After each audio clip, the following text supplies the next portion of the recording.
My self शरण। मैं आज आपको सिंपल हार्मोनिक मोशन के बारे में बताना चाह रहा हूँ और डिस्कस करेंगे।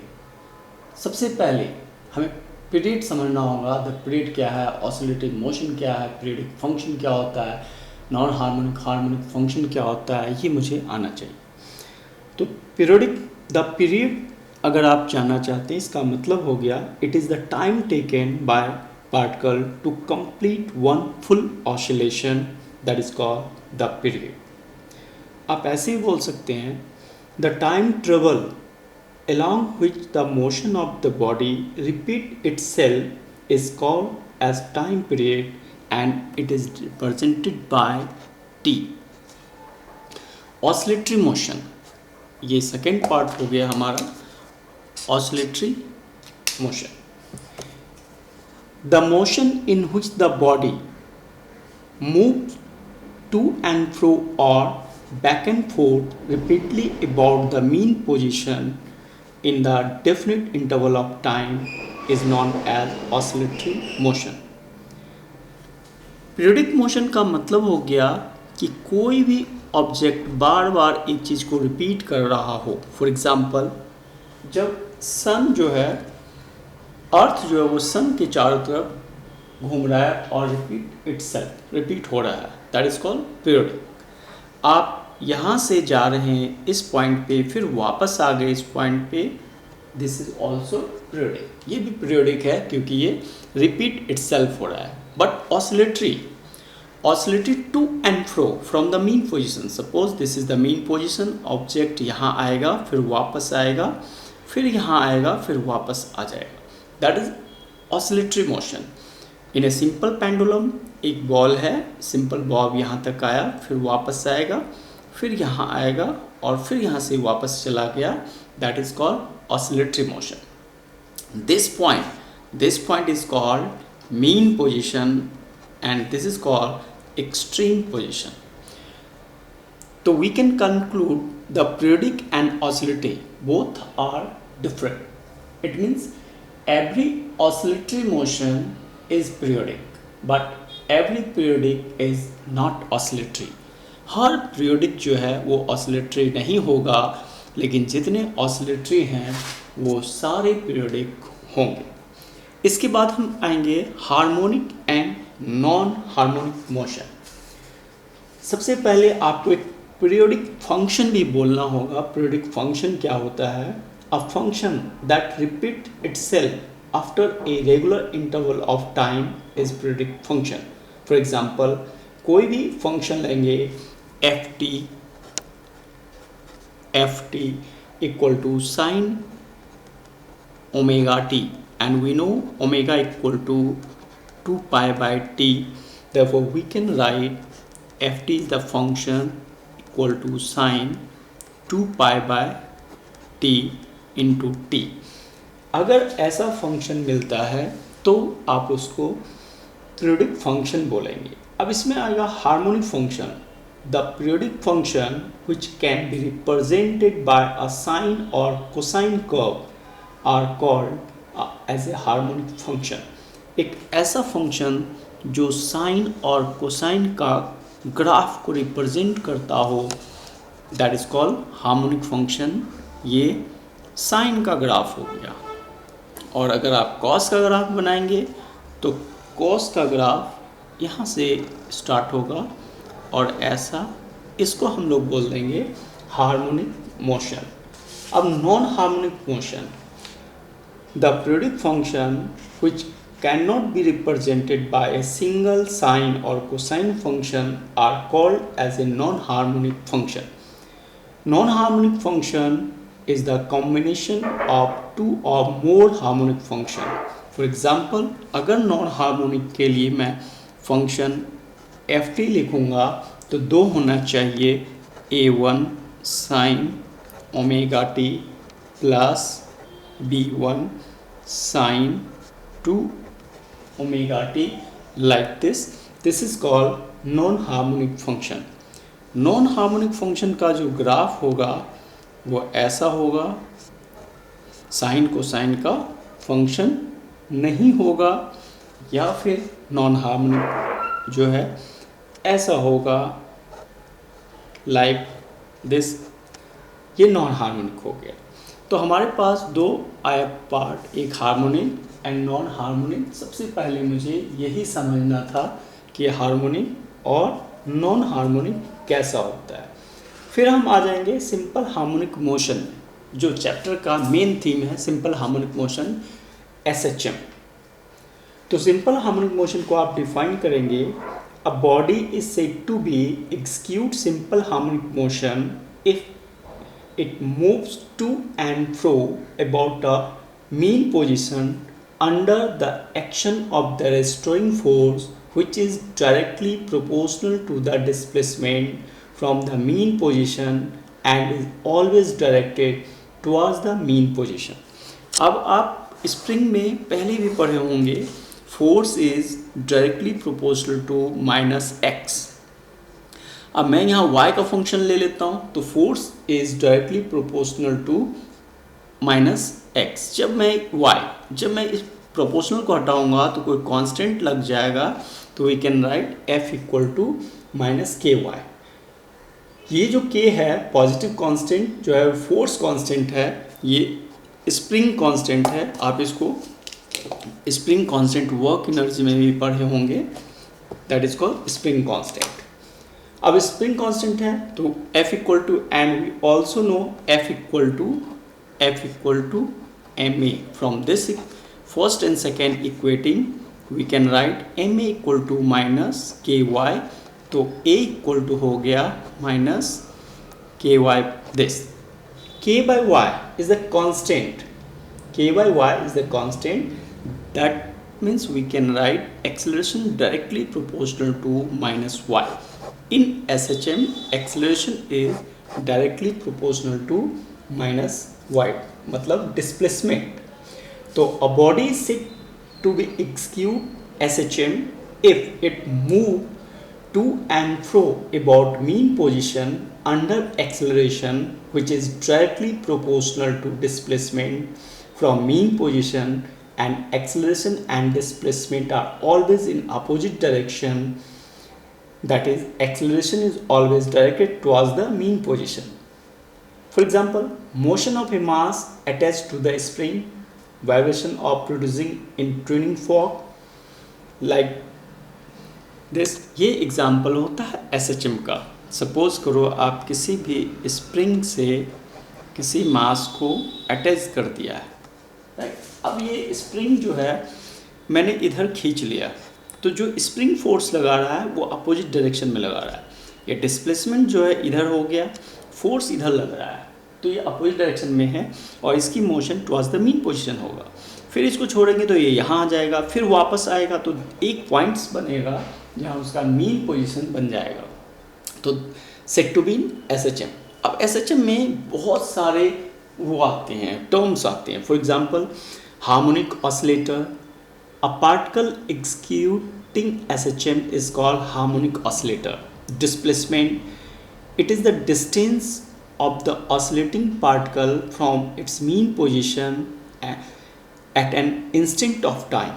फिर amplitude, time period, phase difference, ये सब आएंगे। तो अब मैं आ जाता हूँ एक्सेलरेशन डिस्प्लेसमेंट कैसे निकालते हैं। तो सिंपल हार्मोनिक मोशन में equation of displacement, the displacement of the particle executing SHM at any instant of time is the distance of the particle from the mean position as that instant. अब क्या करेंगे, हम एक circular path लेंगे, ऐसा मैंने ले लिया, ये सर्कल हो गया।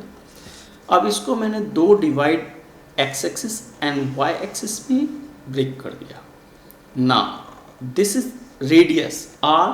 Now we can write amplitude a। This angle will be theta, and we know theta by t equal to omega। Theta by t equal to omega, therefore theta equal to omega t।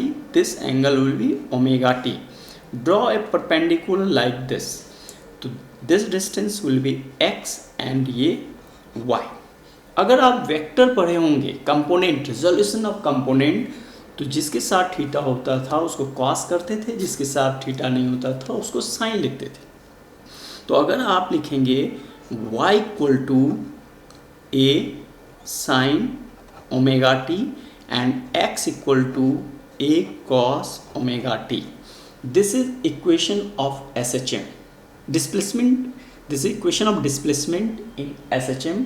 यही हमारा displacement का equation बन गया। अब इसमें phase difference भी आएगा।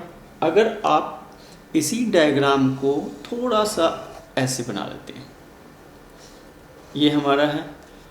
अब जो पॉइंट ये यहाँ से ऑसिलेट करेगा यहाँ तक, तो ये होल एंगल को हमने मान लिया ओमेगा टी, और थोड़ा सा एंगल ये जो है ये हो गया मेरा phi.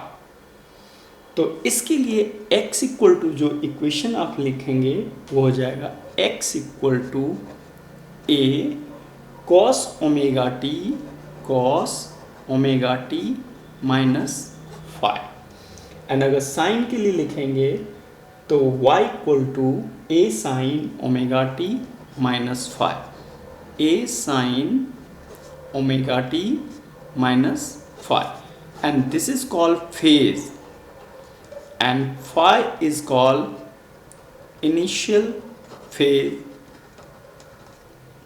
Phi is called initial phase or epoch.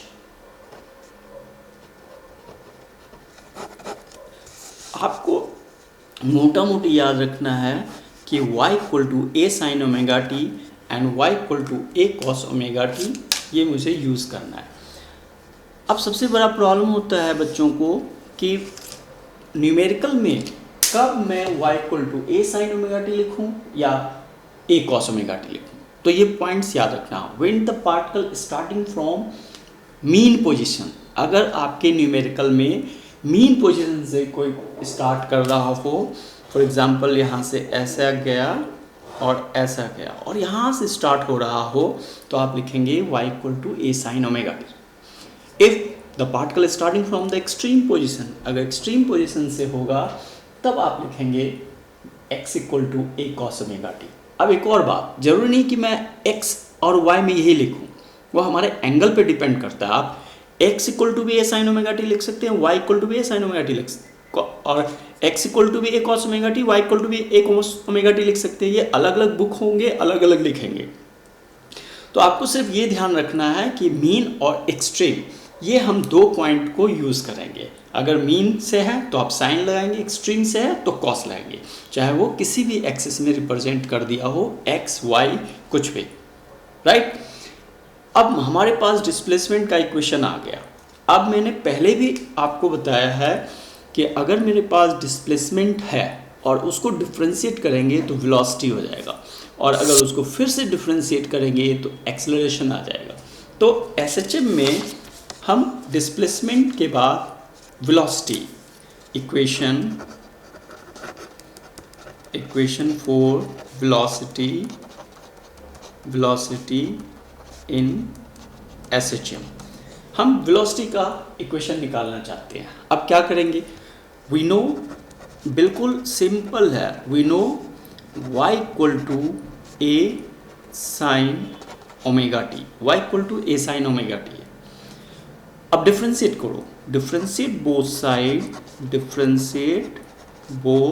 Side with respect to t. Now we can write dy by dt equal to a, amplitude को हमने कॉमन ले लिया, d sine omega t by d t. dy by dt ये आपको पहले भी differentiation में मैं बता चुका हूँ, अगर नहीं है तो आप पीछे हमारे वीडियो में देखेंगे differentiation in use of differentiation in physics में, तो आपको पता चल जाएगा। a साइन का डिफ्रेंशिएशन होता है कॉस थीटा, तो कॉस ओमेगा टी, जो डिफ्रेंशिएशन में कोफिशिएंट होगा उसको आप मल्टीप्लाई कर देंगे इनटू दिस, तो we can write v equal to a omega cos omega t. ये हमारा वेलोसिटी हो गया। लेकिन न्यूमेरिकल में क्या होगा, वेलोसिटी के बहुत सारे फंक्शन होंगे अलग अलग, तो मैं हमेशा ये यूज़ नहीं करूँगा, तो मैं थोड़ा सा इसको और बढ़ा देता हूँ। a ओमेगा, आपको पता है ना, sine square theta plus cos square theta equal to 1, Therefore we can write cos square theta equal to 1 minus sin square theta. Yes, तो cos theta equal to under root, तो cos theta को आप लिख सकते हैं 1 minus sine square omega t under root, ऐसा हो जाएगा। अब साइन स्क्वायर का वैल्यू डालना है। देखो sine omega t equal to क्या हो जाएगा, y बाय ए।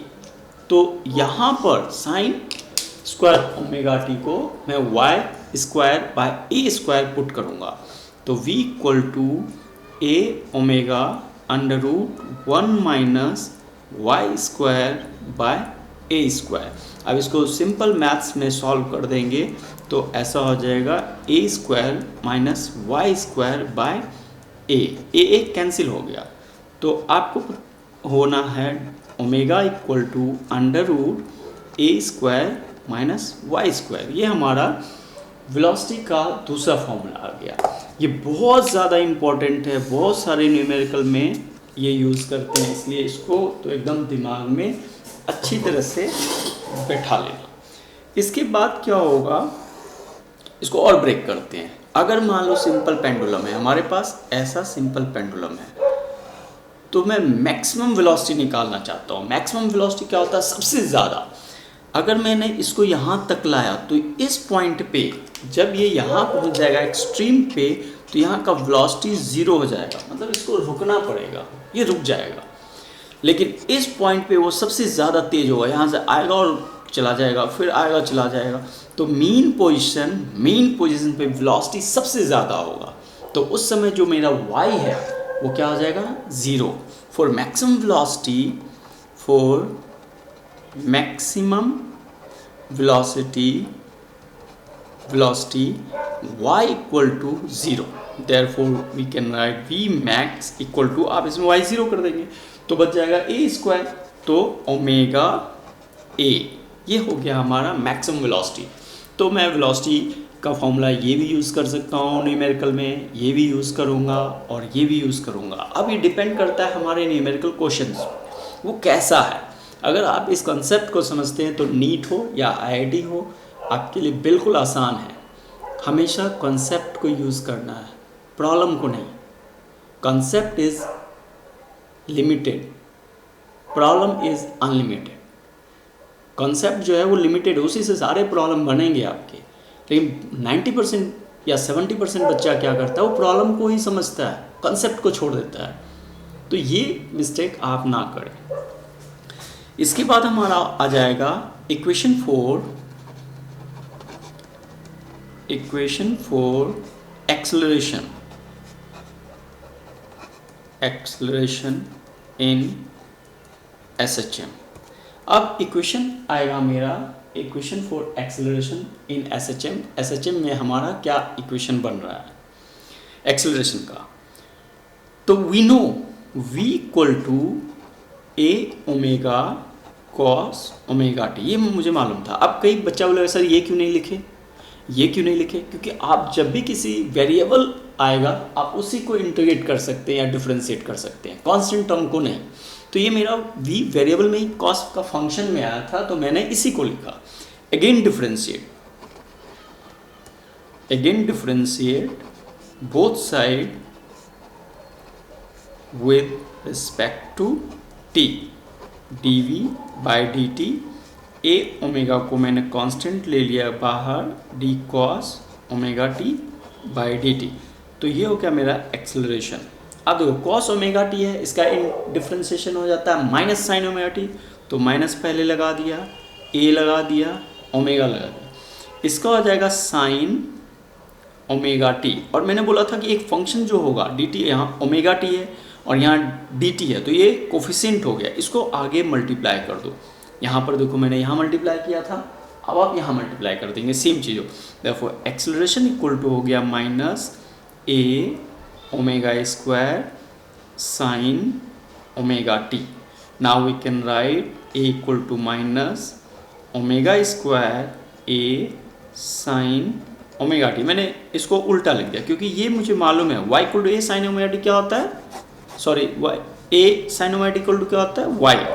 तो we can write a equal to minus omega square y. ये हमारा एक्सेलरेशन हो गया। अब आप यहाँ पे आओगे तो जो सबसे ज़्यादा एक्सेलरेशन होगा वो एक्सट्रीम पॉइंट पे होगा और ये डिस्प्लेसमेंट जो है एम्पलीट्यूड हो जाएगा y equal to for maximum acceleration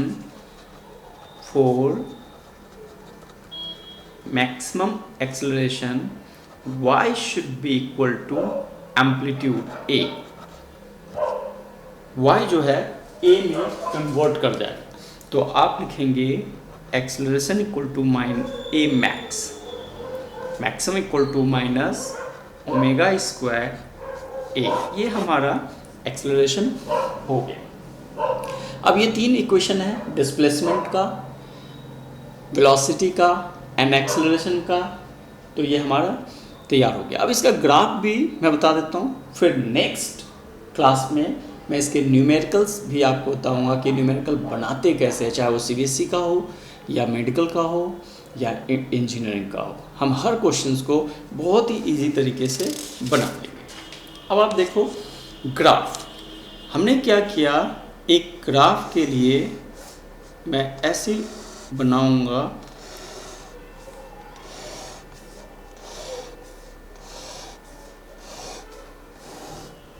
ये बन गया। अब आप यहाँ पे टाइम का वैल्यू पुट करेंगे। अब हो सकता है बहुत सारे बच्चे को टाइम याद होगा, किसी को टाइम याद नहीं होगा, तो मैं कैसे टाइम पुट करता हूँ, क्या ट्रिक है, ये देखो। सबसे पहले आपको T/4 ये यूज़ करना है। आप इसको फर्स्ट में मल्टीप्लाई कीजिए 0 से, तो ये क्या होगा, टाइम 0। फिर इसको 1 से मल्टीप्लाई करेंगे, 1 इंटू T/4, तो क्या बच गया हमारा T/4। फिर आप 2 करेंगे तो आ जाएगा T/2, 3 करेंगे तो क्या आ जाएगा 3T/4 एंड 4 मल्टीप्लाई करेंगे तो T, ऐसा हो गया। अब एक ग्राफ मैं बनाऊंगा, आप उसी से सारे ग्राफ बना सकते हैं। देखिए सबसे पहले हमने लिखा y इक्वल टू, हमने इक्वेशन बोला y equal to a sine omega t, तो we can write y equal to a sine omega को हम लिखते हैं 2π/t इंटू टी। अब t का वैल्यू पुट करेंगे, y equal to a sine 2π/t into 0, तो y इक्वल टू हो गया a sine 0 degree and sine 0 degree equal to कितना होता है 0, तो ये हो गया हमारा आंसर 0। फिर आप t equal to y equal to a sine 2π/t and t equal to t/4, तो ये हो गया मेरा π/2 एंड साइन π/2 होता है 1, तो ये पूरा टर्म हो गया 1, तो बच गया a। फिर आप t/2 रखेंगे तो वो आ जाएगा -a। फिर आप 3t/4 रखेंगे तो आ जाएगा 0, फिर t रखेंगे तो आ जाएगा a। तो जो yt ग्राफ होगा वो ऐसा हो जाएगा, this is y and that is t। 0 से स्टार्ट हुआ, a तक जाएगा, फिर 0, सॉरी ये गलत हो गया, 0 फिर -a एंड अगेन 0, 0 से उठेगा, a तक जाएगा, फिर 0 में आ जाएगा, फिर -a में जाएगा, फिर ये +a में जाएगा, ऐसा ये हो गया मेरा साइन ग्राफ। फिर आप वेलोसिटी का लिखेंगे, वेलोसिटी का लिखेंगे a omega cos omega t 2π/t into T. तो अब cos 0 1 होता है, तो vt में ये a ओमेगा बच गया, ये टर्म हो गया 1। फिर आप रखेंगे t/4, π/2 cos 0 होता है, तो ये हो जाएगा 0। फिर इसका रखेंगे तो -a ओमेगा आ जाएगा, फिर 0 आ जाएगा, फिर a